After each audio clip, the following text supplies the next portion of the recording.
여러분, 성경은 하나님께서 우리를 사랑하신다고 말씀하시잖아요. 그렇죠? 예, 그거 믿으시죠? 그런데 이제 믿긴 하는데 많은 분들이 이 말씀을 실감하지는 못하는 것 같아요. 예를 들어서 모세나 다윗 같은 사람들은 하나님께서 사랑하신다라는 거 본인들도 알고 우리들도 알잖아요. 그렇죠? 너무 선명하니까. 시편 같은 데 보면 다윗은 하나님께서 자기 정말 사랑하신다는 거 알고 있어요. 그 내용을 보면. 그리고 하나님께서 자기 인생에 정말 관심이 정말 깊으시다. 이것도 알고 있어요. 그런데 그 하나님께서 여러분에게도 관심이 있으실까요? 혹시 여기서 자신이 있으세요? 네, 자신 없는 분들이 많더라고요. 저도 과거에 하나님은 저한테 별로 관심 없는 것 같았어요. 네, 과거에. 그래서 물론 이제 교회는 다니니까 관심 있으시겠죠.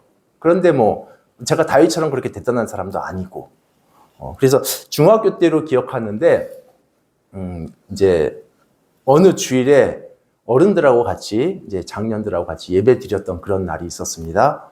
그런데 이제 우리 교회 같은 경우는 찬양 예배 형식이니까 좀 다르지만 보통의 이제 전통적인 예배는 이제 처음에 임예 찬양이라고 해서 다 같이 일어나서 찬양을 같이 해요. 그래서 이제 그때 수많은 성도들이 다 모여서 임예 찬양을 하는데 굉장히 웅장했어요. 근데 갑자기 그때 문득 이런 생각이 드는 거예요. 이렇게 수많은 사람들이 함께 찬양을 하는데, 그리고 대부분 우리나라 교회들은 11시에 예배를 다 합니다. 그렇죠? 아침 11시에. 그러니까 그 같은 시간에 엄청나게 수많은 사람들이 다 같이 임예 찬양을 할 텐데, 그 중에 나 한 사람이 찬양을 한들 안 한들 이게 하나님한테 의미가 있을까? 이런 생각이 갑자기 스친 거예요. 물론 하나님께서는 제가 찬양을 안 한다 아실까? 그런데 아시겠죠? 왜냐하면 그분은 전지전능하신 분이잖아요. 그렇죠? 이렇게 제가 찬양을 하냐 안 하냐 정도가 아니라 어디를 쳐다보고 있느냐까지도 다 아실 거라고요. 그런데 이런 정보적인 암 말고 그냥 전지전능하기 때문에 그런 거 말고 관심이 있으시냐 이런 거에서 정말 아실까? 이런 생각이 갑자기 든 거예요. 좀 발칙한 생각이죠. 그래서 저는 사실 하나님께 그렇게 별로 중요한 사람이 아니기 때문에 찬양을 안 해도 별로 관심이 없으실 것 같았습니다. 그래서 제가 찬양을 부르다가 그때 확 멈췄어요. 제가 근데 그 찬양 부르다가 확 멈추니까 그때 갑자기 무슨 일이 생겼을까요? 아무 일도 안 생겼어요. 제가 찬양을 하다가 안 하면 무슨 먹구름이라도 껴야 되잖아요. 왜 찬양을 안 하니 이런 음성은 아니더라도 이상한 조짐이나 이런 이상 현상 같은 거 정도는 있어줘야 되는데 아무런 차이 없이 그냥 제가 찬양을 하든 안 하든 예배는 계속 잘 흘러갔고 세상도 잘 돌아가고, 하나님은 내가 뭘 하든 안 하든 별로 관심이 없으시구나라는 생각이 들어요. 물론 이제 그거는 철없은 시절에 제가 이제 하나님에 대한 착각이고 오해였습니다. 그런데 제가 굳이 과거의 제 흑역사를 말씀드리는 이유는 의외로 많은 분들이 과거의 저처럼 그렇게 하나님을 오해한다는 거예요. 왠지 하나님은 저 신앙 좋은 장로님한테는 정말 사랑을 많이 주시고 목사님도 아끼실 것 같은데 신앙생활 대충 하는 나는 하나님도 나를 대충 대하실 것 같고, 그리고 저 집사님은 누가 봐도 하나님께서 사랑하신다라는 징표들이 보이는데 나는 기도해도 응답도 없는 것 같고 하나님 사랑 밖에 있는 것 같고, 그래서 주일에 와도 여러분이 오든 안 오든 하나님께서 별로 관심 없으실 것 같죠. 주일에 와도. 근데 절대 그렇지 않습니다. 오늘 본문 비유는요, 우리의 이런 착각을 조금 부끄럽게 만들어요. 본문 안에서 하나님의 마음을 좀 느껴보셨으면 좋겠는데, 이미 잘 아시는 본문이지만 좀 평소보다 조금 더 세밀하게 한번 같이 봅시다. 어떤 아줌마한테 드라크마 10개가 있었어요. 그런데 하나를 잃어버렸습니다. 드라크마는 그 시대에 이제 동전이에요. 10개 중에 하나 잃어버렸으니까 당연히 찾겠죠. 근데 문제는 좀 필요 이상으로 과해요. 8절에 보시면 부지런히 찾는다. 이 말은 그냥 대충 이렇게 어디 있지 이렇게 찾는 게 아니라요. 정말 구석구석 가구 들춰가면서 찾는 거 아주 세심하게 그겁니다. 그리고 등불 들고 바닥 쓸면서 찾죠. 예. 등불 켰다면 지금 설마 오밤중인가요? 아무리 그래도 이렇게 가족들 자는데 이건 아닌 것 같은데, 그렇죠? 근데 등불을 켰다고 해서 꼭 밤이라고 생각할 필요는 없어요. 그 시대 이스라엘 집들은 대부분 이제 창문이 없거나 아주 작았습니다. 그래서 낮에도 조금 어둑어둑해요. 이제 그 지역은 덥잖아요. 근데 밤에는 많이 추워요. 그러니까 이제 그런 것 때문에 이제 창문을 없애거나 아니면 이제 작게 만들어요. 그러니까 여러분 어둑어둑해도 일상생활은 가능하죠. 조금 안 보이는 것 뿐이지. 그런데 이제 지금처럼 동전 찾는다? 그럼 이제 등불 켜야 되는 거죠. 그리고 어쩌면 진짜 밤일 수도 있고, 그렇죠? 밤일 수도 있고요. 참고로 여러분 등잔 킨다고 해서 밝아지는 게 아니라 이런 현대의 전기불 같은 게 아닙니다. 제가 아주 어렸을 때 시골에서 호롱불 켜고 지냈던 적이 있는데 그게 촛불보다도 어두워요. 촛불은 굉장히 밝은 거예요. 그러니까 요 근처만 보이지 뭐 전혀 이렇게 들고 다니면서 이렇게 봐야 돼요. 뭐 찾으려면. 그래서 이제 등불만 켜서는 안 되고 8절에 나와 있죠. 이제 바닥을 쓸면서 뭐 쓸다가 동전에 딱 걸리면 느낌도 오고 소리도 나니까. 근데 이제 문제는요. 이게 가족들에게 엄청나게 큰 민폐입니다. 왜냐면은 이스라엘의 그 당시 집들은요. 바닥에 장판이 없어요. 그냥 흙바닥이에요. 그러니까 부잣집들은 실제로 이제 고고학 유적이나 보면 이제 대리석이나 돌로 바닥을 깔기도 하는데 보통의 사람들, 대부분의 사람들, 평민들은 집이 벽하고 지붕은 있는데 그냥 바닥을 아주 단단하게 다져진 흙바닥이에요. 그래서 이제 바닥을 쓸면 당연히 흙먼지 올라오죠. 제가 한 10년 전쯤인가 인도네시아 갔더니 이제 일행이 많아가지고 좀 나눠서 신세를 졌거든요. 그 현지인들한테. 근데 이제 저는 부잣집으로 갔나 봐요. 바닥이 타일이더라고요. 근데 이제 아침에 다른 일행들 집에 가봤더니 그 집은 흙바닥이더라고요. 이제 지금도 그런 데가 있죠. 그리고 여러분 흙바닥에서 여러분 쓸면 먼지 나잖아요. 근데 아까 말씀드린 대로 창문이 잘 없습니다. 그러니까 상상이 되죠? 환기도 잘 안 되는 공간에서 지금 뭐 찾겠다고 바닥 부지런히 쓸고 있어요. 그러면 흙먼지도 부지런히 올라와요. 이게 한 5분 정도로 끝나는 일이 아니라 한 30분 정도 쓰면 어떻게 되죠, 이거? 저 같으면 안 하겠어요. 그냥 포기, 동전. 근데 이 아줌마는 절대 포기를 안 합니다. 8절에 그렇게 나와요. 포기 안 한다고. 뭐라고 나와 있죠? 찾아내기까지 부지런히 찾는다. 이게 말 그대로예요. 찾을 때까지 하는 겁니다. 그래서 한두 시간 찾아보고가 아니라 찾아낼 때까지 찾는 거라서 못 찾으면 밤새야 될 수도 있고 그리고 그거 찾아야 이 흙먼지 소동이 끝나요. 분명히 뭐 이거는 그냥 추론이지만 남편이나 애들이 막 짜증 여러 번 냈을 것 같은데 그 모든 불평을 다 제압하고 결국 찾아냈다. 그거 보면 이스라엘 아줌마들도 좀 이렇게 센 것 같아요. 예. 어쨌든 이 아줌마, 동전을 찾는 아줌마가 집착이 조금 있는 것 같아요. 우리도 뭔가 잃어버리면 찾긴 하지만 이렇지는 않습니다. 그런데 이제 이상한 거는 예수님께서 이 여인의 행동에 대해서 좀 아주 의외의 말씀을 하셨어요. 뭐냐면 8절에서 예수님의 어투를 보면 이 행동이 마치 당연한 상식인 것처럼 말씀하십니다. 우리 8절을 같이 읽어보죠. 자, 시작. 어떤 여자가 10드라크마가 있는데 부지런히 찾지 아니하겠느냐. 맨 끝에 찾지 아니하겠느냐 이 말이 무슨 의미예요? 누구라도 이렇게 찾을 거라는 얘기잖아요. 그렇죠? 그러니까 누구라도 동전 잃어버리면 등불 켜고 흙먼지 일으켜 가면서 찾을 것이다. 이거 아주 마치 당연하다는 듯이 말씀하신 겁니다. 도대체 얼마짜리길래 이 민폐와 수고가 당연하죠? 뭐 당연히 100원은 아닐 테고 1000원도 아닐 것 같아요. 그렇죠? 뭐 5,000원이나 10,000원일까? 근데 이제 현재 가치로 이 드라크마 환산하면요. 대략 7만 원에서 10만 원 정도예요. 그러니까 이제 그 정확한 기준은 뭐냐면 어른 한 명이 하루 일해가지고 받는 일당에 해당하는 가치고, 그리고 이게 또 다른 식으로는 한 가족이 하루 먹고 살 수 있는 비용이에요. 그러니까 벌어서 하루 먹고 사는 그 시대에 가족들 하루 생활비니까 이거 정말 불키고 찾을만 하죠. 그래서 결국 찾았습니다. 얼마나 좋겠어요. 그런데 이제 이 아주머니의 오바는 계속돼요. 9절 볼까요? 자, 시작. 또 찾아내죠.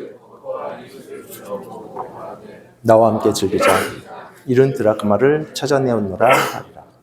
없어진 10만 원 찾아서 기쁜 거는 뭐 당연한데 이해하겠는데, 뭐 친구들한테 자랑할 수도 있죠. 내 친구들을 초대해서 또 옆집 사람들 초대해서 축하받을 건 뭐죠? 이거 파티하자는 것 같은데, 우리가 볼 때 이 반응이 조금 지나치고 이상하지만 당시 이스라엘 문화를 보면 이거 당연히 축하받을 일 맞습니다. 예, 이거 다 같이 즐거워할 일이 맞아요. 이게 지금 10만 원 찾은 문제가 아니에요. 드라크마가 원래 몇 개였습니까? 10개였잖아요. 그렇죠? 10개 드라크마, 이게 우리에게는 생소하지만 이제 그 당시 이스라엘 사람들은 이게 뭔지 다 알아요. 우리나라에서는 결혼을 하면 신부가 폐물로 결혼 반지를 받아요. 그런데 이제 이스라엘에서는 남편이 신부에게 드라크마 10개를 줍니다. 근데 결혼하는 모든 여자들이 다 받는 건 아니에요. 이게 이제 처녀로서 결혼하는 여자만 받아요. 그러니까 재혼할 때는 안 주겠죠. 그래서 결혼을 여러 번 하더라도 일생에 한 번만 받을 수 있는 게 이 드라크마 10개입니다. 그러니까 여러분, 이 의미가 뭐겠어요? 한 여자가 그 처녀로서 정절을 지키고 시집 온 거에 대한 명예입니다. 그래서 우리나라에서는 결혼 반지는 그냥 결혼의 징표이고 사랑의 징표이긴 하지만 명예는 아니잖아요. 근데 드라크마 10개는 순결한 여자라는 그 명예적인 성격이 있고 그 남편이 그걸 인정해 준 겁니다. 이게 어떻게 돈으로 계산이 되겠어요? 근데 어느 날 보니까 이거 한계가 없는 거예요. 뭐 10만 원 없어진 거 아니죠? 이거는 남편의 사랑, 내 명예, 남편의 인정, 이런 것들이 다 사라진 거니까 그럼 누구라도 생난리 피면서 이렇게 하는 거죠. 찾는 겁니다. 그래서 여러분, 샤넬이나 루이비통 같은 거는 없어져도요, 다시 살 수라도 있지만 이건 없어지면 이 여자 일생에서는 이제 다시는 받을 수가 없습니다. 다시 결혼해도 못 받아요. 그럼 다른 드라크마로 채워넣으면 되잖아요. 그건 의미가 없죠. 그렇죠? 채워넣을 드라크마가 없어서 찾는 게 아니라 다른 걸로 대체가 안 되는 거기 때문에 찾는 거잖아요. 사실 그래서 흙먼지 일으켜가면서 찾는 것이고, 그걸 찾고 나면 너무 기뻐서 친구들에게 자랑하는 거고. 생각해보니까 우리나라에도 이런 비슷한 게 좀 있는 것 같아요. 뭐 똑같지는 않지만 지금은 그런 거 없습니다. 그런데 이제 한 30-40년 전에, 예전에는 종이약을 1000마리 접어서 주면 사랑이 이루어진다, 뭐 이런 낭만적인 그런 속설이 있었죠. 그런 거. 지금은 모르시죠? 잘. 있었어요, 예전에. 그래서 이제 사랑 고백할 때 학을 1000마리 접어서 이렇게 주기도 했는데, 여러분, 이게 말이 1000마리지 쉬울 것 같지만 막상 접으면 되게 힘들어요. 그래서 처음에는 기쁘게 접다가 한 이제 400마리쯤 가면 그냥 포기하고 솔로로 지낼까, 뭐 이런 마음이 살짝씩 올라오면서 아주 힘든데, 그러니까 여러분, 종이약 1000마리 받았다, 이건 뭘 의미하냐면 정말 저 사람이 나를 정말 대단한 정성으로 사랑하는구나, 이거예요. 근데 어느 날 여러분, 평소 좋아하던 저 여인이 또는 저 오빠가 1000마리를 접어서 줬다 쳐봐요. 막 가슴이 콩탕탕 뛰고 혈압도 올라가고 그러겠죠. 근데 여러분, 그 선물을 받을 때 이제 옆에 친구가 있어가지고 딱 봤어요. 그래서 야, 너 종이약 진짜 많으니까 거기서 5개만 줘. 이거 1000개씩이나 되잖아. 줄 수 있나요, 이거를? 여러분, 1000개가 아니라 1개도 못 줘요. 999와 1000은 한 개 차이가 아니라 하늘과 땅 차이입니다. 이게 1000개가 세트라서 1개가 없으면 1000개가 될 수 없잖아요. 그러니까 이 한 마리는 단지 한 마리가 아니라 사실 전체와 같습니다. 그러니까 이게 하나하나가 다, 정말 하나하나가 다 같이 1000마리만큼씩 소중한 거예요. 그럼 좋아요. 그 1000개가 중요하니까 내가 5개 접어줄 테니까 그 5개 줘. 그것도 안 되죠. 그 오빠가 준 게 아니잖아요. 5개 아니라 50개를 준다 해도 그건 안 됩니다. 자, 잃어버린 드라크마 1개가 이 아주머니에게 그런 의미예요. 단순히 10만 원 아니고 또 남편의 사랑 10분의 1이 아니고 이 각각 하나하나가 남편의 사랑 전부이고 이 동전 하나하나가 전부 다 자신의 명예예요. 그래서 없어진 것 대신해서 대체도 안 될 뿐더러 누가 5개 준다 해도 만족이 안 되는 거죠. 예수님께서 왜 이런 드라크마 이야기를 하셨을까요? 무슨 말씀하시려고? 이 아줌마에게 드라크마 1개는 하나님에게 우리 자신입니다. 여러분요. 각각의 드라크마들이 다 소중한 것 같이 하나님은 수천만의 성도들을 그냥 단체로 퉁쳐가지고 사랑하시는 게 아니라 드라크마 하나, 한 사람 한 사람을 각각 바꿀 수 없는 가치로 사랑하신다는 거예요. 그리고 여러분, 착하고 좋은 사람, 신앙생활 잘하는 사람만이 아니라 정말 별 볼 일 없는 사람 정도가 아니라 아주 나쁜 사람까지도. 여기 10절에 보시면 잃어버린 드라크마가 상징하는 바가 뭐냐면요. 죄인입니다. 죄인. 그러니까 여러분, 나 한 사람은 하나님께 전부이기 때문에 이만큼 다른 존재로 대체가 안 돼요. 예를 들어 볼까요? 예를 들어서 우리 교회에 없지만 샛별이라는 친구가 있다고 이름이 너무 촌스러운가요? 샛별이라고 있다고 쳐봐요. 이제 그 친구가 어느 날 하나님 나 이제 안 믿겠다고 그래서 떠났어요. 그리고 예배도 안 드립니다. 근데 또 그날 마침 어떻게 새로운 하나님 믿겠다고 온 10명이 여기 왔어요. 교회에. 그러면 -1 플러스 10이니까 샛별이가 떠난 자리는 상쇄돼서 없어진 건가요? 아니, 전체 인원은 오히려 늘었으니까 그 자리가 채워지고도 남는 건가요? 아니에요. 하나님께 우리의 가치는 그런 플러스 마이너스 산술로 이렇게 되는 가치가 아닙니다. 샛별이의 자리는요, 10명 아니라 100명도 못 채워요. 계산 방식이 달라요. 이게 어떻게 다른지 여러분이 한번 계산해 보세요. 그러니까 보통의 플러스 마이너스 계산은 이렇죠. 여러분이 만약에 소 100마리를 사육하는 목장주라고 지금 쳐보십시다. 여러분이 목장주예요. 몇 마리죠? 100마리. 자, 그런데 이제 한 해에 새끼를 20마리를 낳았어요. 근데 그해 암소가 10마리가 죽어버렸네? 근데 그 다음에 또 다시 20마리를 또 새끼를 낳았는데 그 해에는 막 병이 돌아가지고 50마리나 죽었어요. 그럼 여러분 소는 지금 몇 마리예요? 정확하게 계산했다면 80마리 되죠? 여기 계신 분들이 계산은 빠삭하신 분들인데 답은 아무도 안 해요. 괜찮아요. 틀려도 되니까 말씀하셔도 돼요. 80마리죠. 근데 이제 여러분이 이제 나이가 들어서 엄마 아빠가 됐고 자녀를 기른다 쳐봐요. 이제 5명의 자녀를 뒀는데 한 해에 흉년이 들어서 이제 2명이 죽었습니다. 그 이후로 이제 3명의 자녀가 더 태어났어요. 그리고 사고로 1명을 잃었어요.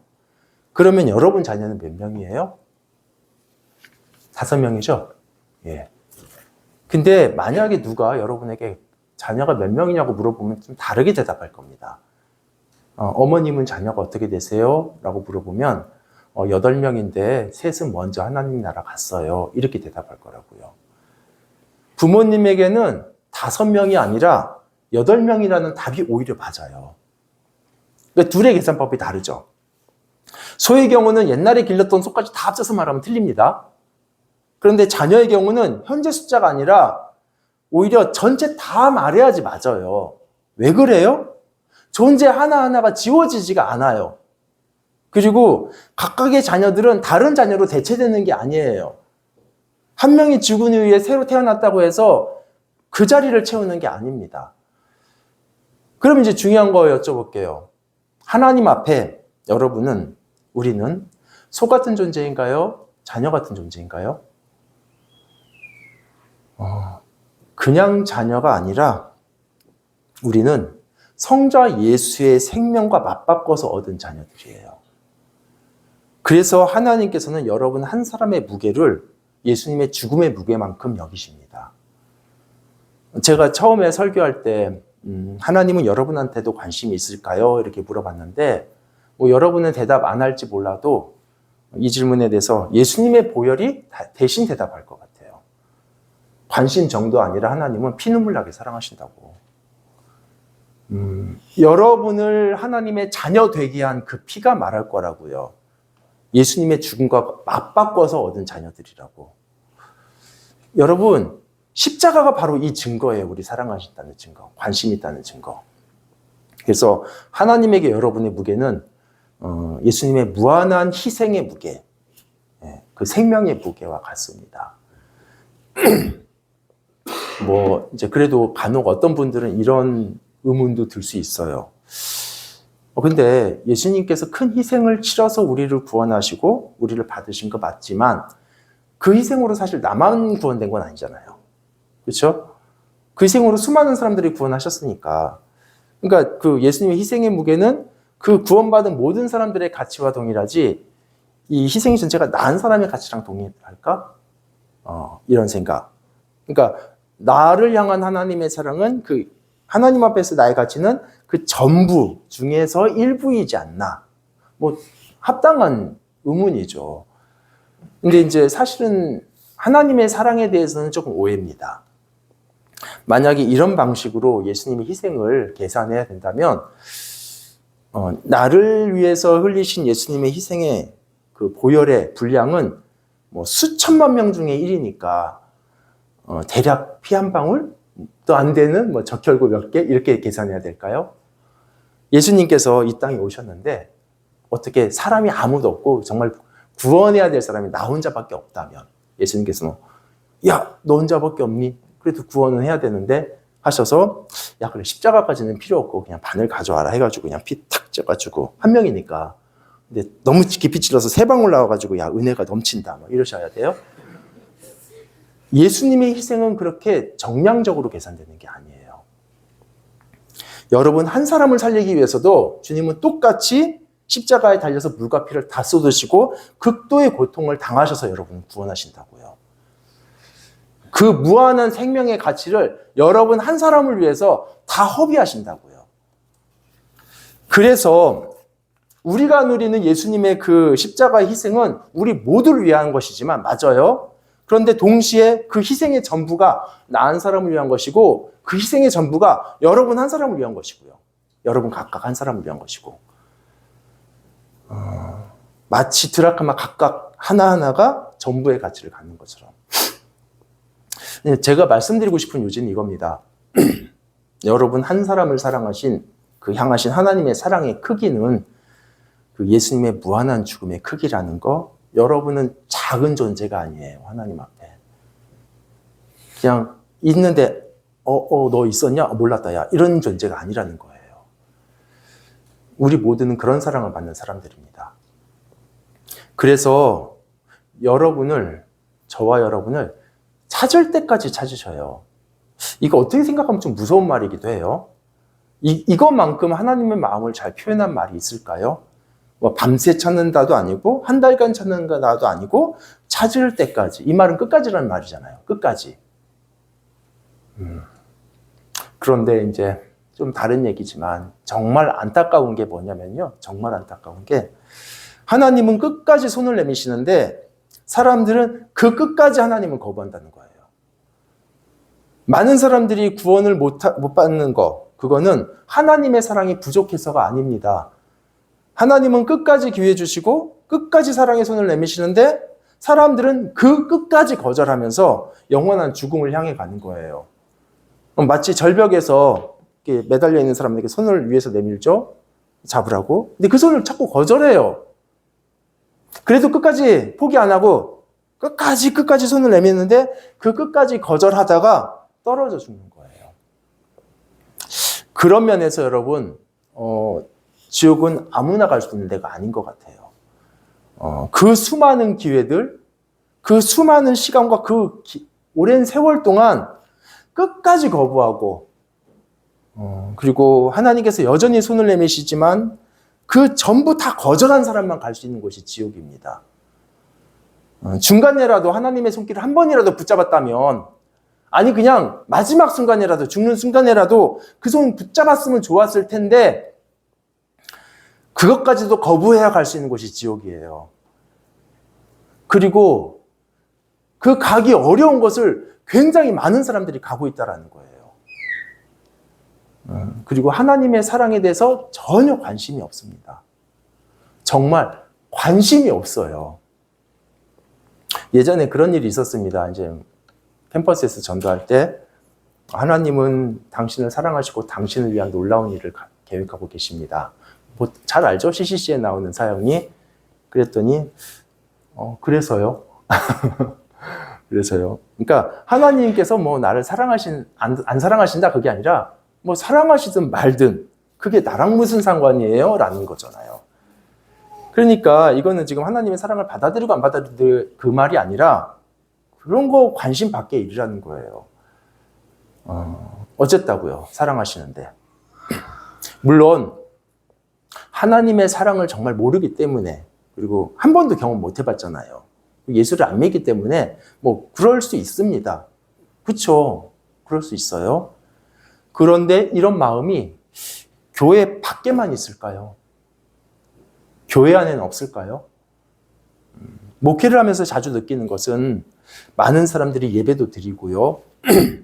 성도들과 이런저런 교제도 하고 사랑 나눔도 하고 하는데 의외로 하나님에 대해서 그분의 사랑에 대해서 십자가에 대해서 별로 관심 없습니다.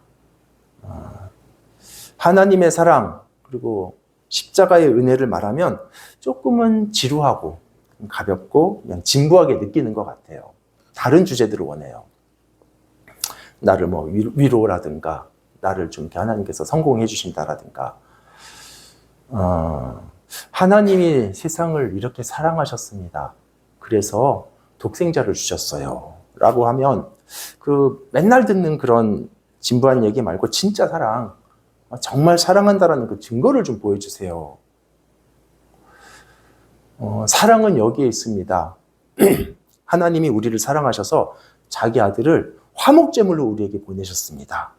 아니 그런 원론적인 얘기 말고 그냥 실제적인 사랑을 좀 얘기해달라고. 여러분 실제적인 사랑이요. 도대체 실제적인 게 뭐죠? 예수 믿었더니 원하는 대학에 붙고 뭐 사업도 성공을 하고 그리고 승진하고 원하는 바가 이루어지면 그게 실제적인 사랑인가요? 십자가는 그냥 허상이고 그냥 상징일 뿐인가요?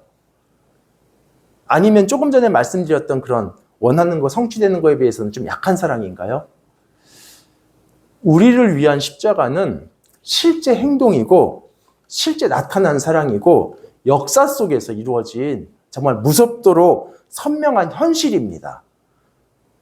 환상 속의 상상이 아니고 그냥 감동 주려고 이렇게 쉽게 말로 때우는 작업용 멘트가 아니에요. 진짜라고요. 예수께서 자기 백성들을 위해서 물과 피를 다 쏟으신 것이 행동으로 실제화된 현실의 사랑인데 이게 진부합니까? 이게 원론적이에요? 더 이상 실제적일 수 없는 빼박진 건데 그런데도 많은 분들이 과거의 저처럼 엉뚱한 곳에서 자꾸 하나님의 사랑 보여달라? 그거 확인하고 싶죠. 하나님이 진짜 나한테 관심 있어? 뭐 이런. 그렇게 이게 평가, 철없는 평가, 불평을 하면서도 진짜 하나님의 사랑에 대해서 진짜 관심 없어요. 사실 그 앞에 그런 불평은 하나님 내 원하는 거 왜 안 들어주시지? 그런 거일 뿐이지 진짜 하나님, 나를 향한 하나님의 사랑에 관심이 있느냐? 오늘 본문은요, 하나님께서 우리를 어떻게 사랑하시는가 사실은 그 내용입니다.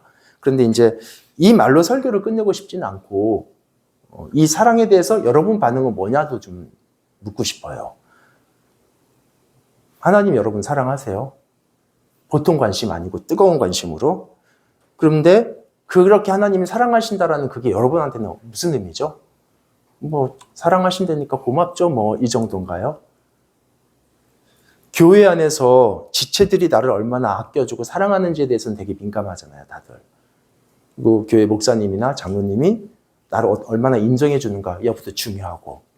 근데 정작 하나님께서 나를 사랑하시는 것, 예수에 대해서 별로 시큰둥하다면 어쩌면 하나님의 사랑 앞에서 스스로 그 감춰진, 잃어버린 드라크마에 있을 수 있습니다.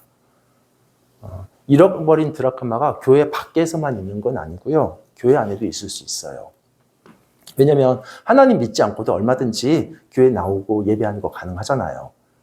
20년, 30년 죽을 때까지 종교 생활하는 거 가능합니다. 심지어는 예수 믿는 것만 안 할 뿐이지 교회 안에서 행사도 참석하고 헌금도 하고 심지어 집사님, 장로님, 목사도 될 수 있습니다. 이런 경우라면 공간적으로는 교회 안에 있어도 여전히 잃어버린 드라크마이고요. 행정적으로는 교회 명부에 이름이 있어도 절벽에서 아직 하나님 손 붙들은 거 아니에요. 이게 여러분 영원한 생명의 문제이기 때문에 조금 진지하게 생각해 보셔야 돼요. 교회 생활 몇 년 했는 그거는 따지지 마세요. 중요하지 않으니까 진지하게 성경에서 정말 하나님 사랑을 발견하시고 찾으시고, 그리고 먼저 믿음의 선배들 있잖아요. 먼저 믿은 사람들한테 좀 이렇게 예수에 대해서 좀 알려달라고, 복음에 대해서 생명이 뭐냐고 이렇게 물어보시고, 목사인 저에게도 물어보세요. 예수에 대해서 알려달라고 시간 내드릴게요. 그리고 먼저 예수를 믿는 분들은 좀 이렇게 서로에게 좀 복음을 말씀해 주세요. 좋은 정보 공유나 맛집 정보 이런 거 나쁜 건 아니죠. 정치 이야기. 그런데 더 중요한 성도의 나눔은 복음입니다. 우리의 모임 가운데, 우리의 대화 가운데 예수가 빠져 있다면 우리끼리 친분이 아무리 대단한데 거기서 생명이 나올 수 없잖아요. 예. 끝으로 짧게 한 가지만 나누고 마칠게요. 이제 좀 다른 주제인데 간혹이긴 하지만 이제 하나님의 사랑을 외면하는 그 이유가 이제 내가 너무 부족해서 그런 경우도 있어요. 그러니까 하나님께서 나 같은 죄인을 받아주실까? 그래서 먼저 자기가 먼저 하나님을 외면해 버립니다. 그래서 나는 못된 인간이고 성격도 못됐고 비호감이고 이렇게 해서, 그러니까 하나님도 너 필요 없다 하실까 봐 안 가요. 근데 사실 그런 걱정하실 필요는 없어요. 10절을 근거로 말씀드리면 이 비유에서 하나님께서 포기하지 않았던 그 잃어버린 드라크마는 훌륭한 사람이 아니라 나쁜 사람이잖아요. 죄인. 10절 읽어봅시다. 우리 같이 시작. 내가 너희에게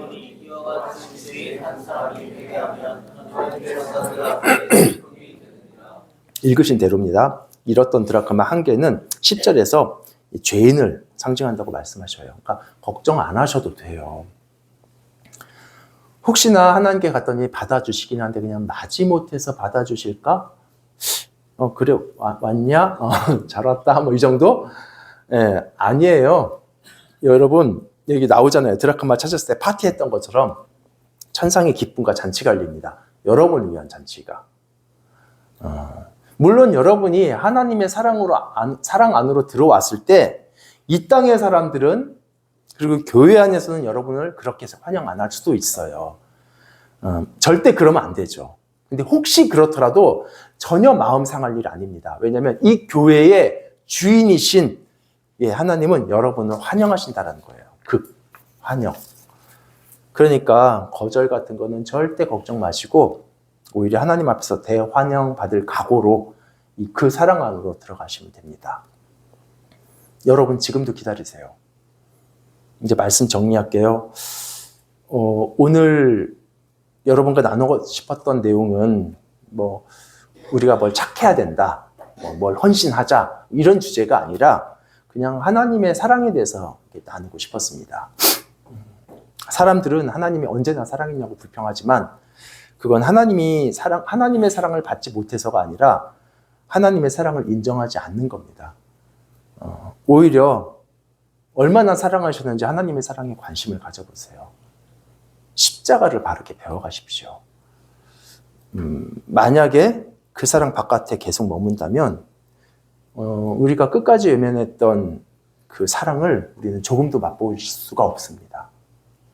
우리 같이 기도할게요.